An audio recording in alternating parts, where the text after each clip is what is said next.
സംസ്ഥാനത്തെ നഴ്സുമാരുടെ സമരം സർക്കാർ തലത്തിലുള്ള ചർച്ചയിലേക്ക്. ലേബർ കമ്മീഷണറുമായി നടത്തിയ ചർച്ചയിൽ തീരുമാനമാകാതെ വന്നതോടെയാണ് തൊഴിൽ മന്ത്രി ഇടപെട്ട് ചർച്ച ചെയ്യാൻ തീരുമാനിച്ചത്.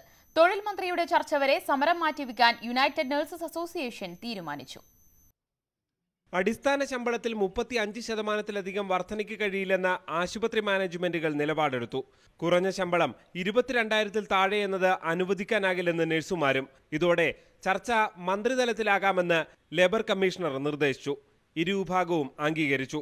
തൊഴിൽ മന്ത്രി ചർച്ച നടത്തും വരെ പണിമുടക്ക് പാടില്ലെന്ന ആവശ്യവും നഴ്സുമാർ അംഗീകരിച്ചു. മന്ത്രിയുടെ നേതൃത്വത്തിൽ അടുത്തു തന്നെ ഒരു യോഗം വിളിക്കുകയും ഇന്ന് ലേബർ കമ്മീഷണർ മന്ത്രിയുമായി സംസാരിച്ച ശേഷം ഡേറ്റ് എടുത്തതിന് ശേഷം അറിയിക്കാമെന്നാണ് പറഞ്ഞിട്ടുള്ളത്. അതുവരെ പണിമുടക്കിയുള്ള സമരത്തിൽ നിന്ന് പിന്മാറണമെന്നുള്ള ഒരു അഭ്യർത്ഥന UNOയോട് ലേബർ കമ്മീഷൻ അഭ്യർത്ഥിച്ചിട്ടുണ്ട്. മന്ത്രിയുടെ യോഗം വരെ പണിമുടക്കിയുള്ള സമരത്തിൽ നിന്ന് പിന്മാറാം എന്നുള്ളൊരു ഉറപ്പ് ഞങ്ങൾ കൊടുത്തിട്ടുണ്ട്. വലിയ വർധനയാണ് നഴ്സുമാർ ആവശ്യപ്പെടുന്നതെന്നും ഇത് അംഗീകരിക്കാനാകില്ലെന്നും മാനേജ്മെന്റുകൾ പ്രതികരിച്ചു. അതേസമയം സർക്കാർ വിജ്ഞാപനത്തിലൂടെ ഉയർന്ന നിരക്ക് പ്രഖ്യാപിച്ചാൽ അംഗീകരിക്കാമെന്നും മാനേജ്മെന്റ് പ്രതിനിധികൾ പറയുന്നു. തൊഴിലാളി യൂണിയനുകളുടെ ആവശ്യങ്ങളും ഞങ്ങൾക്ക് താങ്ങാവുന്നതും കൂടെ വളരെ വലിയൊരു അന്തരമുണ്ട്.